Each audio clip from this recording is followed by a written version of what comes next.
ಒಂದು ಯುದ್ಧ ಆಹಾರ ಸರಬರಾಜು ಸರಪಳಿ ಮೇಲೇನೆ ದೊಡ್ಡ ಎಫೆಕ್ಟ್ ಅನ್ನು ಮಾಡಿದೆ. ನಾವು ಹೇಳ್ತಾ ಇದ್ವಿ ಜಸ್ಟ್ ಹೋಟೆಲ್ ಬಂದ್ ಆಗ್ಬಿಟ್ರೆ ಕಾರ್ಮಿಕರು ಮತ್ತೆ ಹೋಟೆಲ್ ಮಾಲೀಕರಿಗೆ ಮಾತ್ರ ಲಾಸ್ ಆಗಲ್ಲ, ಕುಕ್ಕಟೋದ್ಯಮಕ್ಕೂ ಕೂಡ ಅತಿ ದೊಡ್ಡ ನಷ್ಟ ಆಗಿದೆ. ಯಾಕಂದ್ರೆ ಹೋಟೆಲ್ಗಳ ಮೇಲೆ ಅವಲಂಬಿತವಾಗಿ ಆಲ್ಮೋಸ್ಟ್ ಅವ್ರ 50% ಬಿಸ್ನೆಸ್ ಜಾಸ್ತಿ ಆಗಿತ್ತು.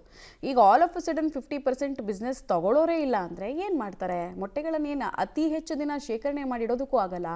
ಹೀಗಾಗಿ ಭೂಮಿ ಆಳವನ್ನ ಬಗೆದು ಅದರಲ್ಲಿ ಹೂತಾಗ್ತಾ ಇದ್ದಾರೆ. ಕೆಲವರು ಕೊಳೆದು ಹೋಗ್ತಾ ಇದೆ, ಲಾಸ್ ಆಗ್ತಾ ಇದೀವಿ, ನಾವು ಏನಾದರೂ ಮಾಡಿ ಅಂತ ಸರ್ಕಾರದ ಕಡೆಗೆ ಅಸಹಾಯಕತೆ ಕಣ್ಗಳಿಂದ ನೋಡ್ತಾ ಇದ್ದಾರೆ. ಡೀಟೇಲ್ಸ್ ಇದೆ ನೋಡೋಣ. ಕುಕ್ಕಟೋದ್ಯಮಕ್ಕೆ ತಟ್ಟಿದ ಗ್ಯಾಸ್ ಟ್ರಬಲ್. ನಾನ್ ವೆಜ್ ಹೋಟೆಲ್ಗಳು ಬಂದ್. ಕೋಳಿಗಳ ಖರೀದಿಯಲ್ಲಿ ಇಳಿಮುಖ. ಕಬಾಬ್ ಹೋಟೆಲ್ಗಳಿಂದ ಖರೀದಿಯೇ ಇಲ್ಲ.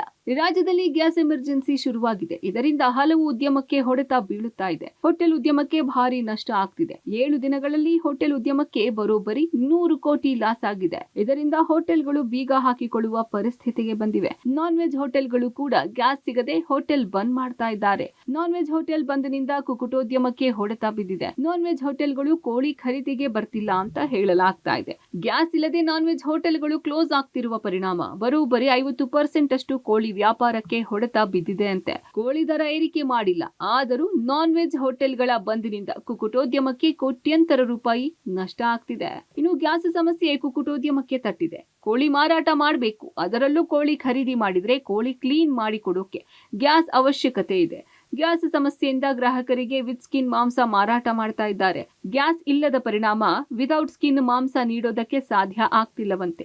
ಈ ಬದಲಾವಣೆ ಕೂಡ ಕೋಳಿ ಮಾಂಸ ಖರೀದಿಗೆ ಹಿಂದೇಟು ಹಾಕ್ತಾ ಇದ್ದಾರಂತೆ. ಇದರ ಜೊತೆಗೆ ಮಧ್ಯಪ್ರಾಚ್ಯ ಯುದ್ಧದಿಂದ ಕೊಲ್ಲಿ ರಾಷ್ಟ್ರಗಳಿಗೆ ಮೊಟ್ಟೆ ರಫ್ತಾಗುತ್ತಾ ಇತ್ತು. ಆದರೆ ಯುದ್ಧದಿಂದ ರಫ್ತಾಗದೆ ಭಾರಿ ನಷ್ಟ ಆಗ್ತಾ ಇದೆ.